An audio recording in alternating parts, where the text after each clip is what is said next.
జన రితుని నువ్వు ఇంట్లో ఎక్కువ టైం స్పెండ్ చేస్తున్నావు, రూల్స్ బ్రేక్ చేస్తున్నావు ఆ పాయింట్ తీసుకొచ్చి మనీష్ సంజన పాయింట్ తీసుకొచ్చి just to add to this, నువ్వు ఇంట్లో ఎక్కువ టైం ఉంటున్నావు, ఓనర్గా నాకంటే కూడా నువ్వు ఎక్కువ టైం ఉంటున్నావు అంటే ఆ అమ్మాయి పాయింట్లో అమ్మాయి కరెక్టే. ఇప్పుడు డేలో 3 times కుకింగ్ జరుగుతుంది, 3 times ఆ అమ్మాయిలు గిన్నెలు వాష్ చేస్తేనే second time, first time wash చేస్తేనే second time or third time they can cook.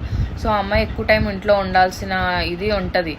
But వాళ్ళు అన్నిసార్లు పదే అంటున్నారు అంటే రితు కూడా ఒకసారి చెక్ చేసుకోవాలి. ఈ పాయింట్ ఓకే, కానీ ఫస్ట్ 2 points అయితే అతను అంత కరెక్ట్గా పెట్టినట్టు నాకు అనిపించట్లా. అండ్ ఇంకోటి, నాకు హరీష్ని నామినేట్ చేసే ధైర్యం లేదు. యాక్చువల్గా అక్కడ నాగార్జున గారు అంత క్లియర్గా చూపించాక కూడా వీళ్ళు అతన్ని ఉద్దేశించి మాట్లాడట్లేదంటే వీళ్ళందరూ ఎంత భయపడుతున్నారు. Or else they are all playing a group game. ఒక గ్రూప్గా ప్లే చేయాలి, ఓనర్స్ నుంచి ఎవరు వెళ్ళకూడదు, టెనెంట్స్ నుంచి వెళ్ళాలన్న ఒక మైండ్ సెట్ అయితే ఉండొచ్చు.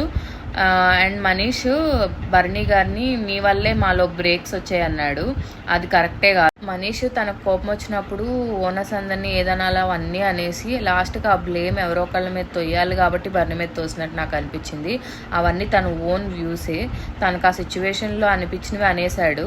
బట్ ఇవన్నీ బర్నీ ఇన్స్టిగేట్ చేయటం ఆర్ వాళ్ళ మధ్య ఒక మ్యానిపులేషన్ చేసి వాళ్ళకి గొడవలు అయ్యేటట్టు చేశాడని చెప్తున్నాడు. కానీ ఎవరెన్ని చేసినా తన మనసులో ఉద్దేశాలు అయితే తను బయటికి మాట్లాడాడు. ఇప్పుడు అవి కవర్ చేసుకోవడానికి ట్రై చేస్తున్నాడు.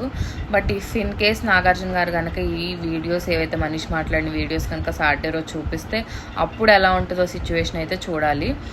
And that's all for this episode. Remaining nominations Tuesday రోజు ఉండబోతున్నాయి.